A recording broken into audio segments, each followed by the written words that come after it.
For most of us, the optimum thing to do is to get the right amount of sleep that you need at night.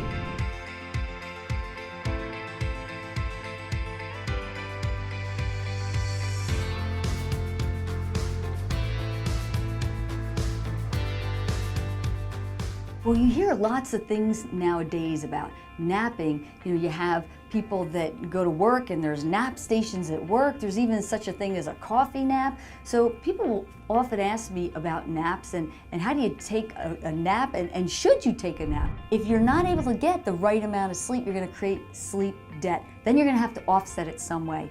That's where the nap comes in.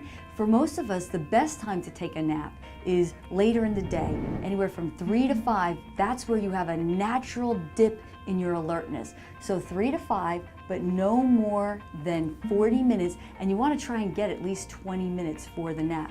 And the best place to take a nap is in a dark, quiet, relaxing, calm room. No different than your bedroom at night. Sleep is all the same no matter where it is. You want to create the right environment for sleep. So again, try and get the right amount of sleep at night if you can. But that's not always possible. Some of us work non-traditional work schedules. Again, demands and expectations. Then you can sneak a nap in there.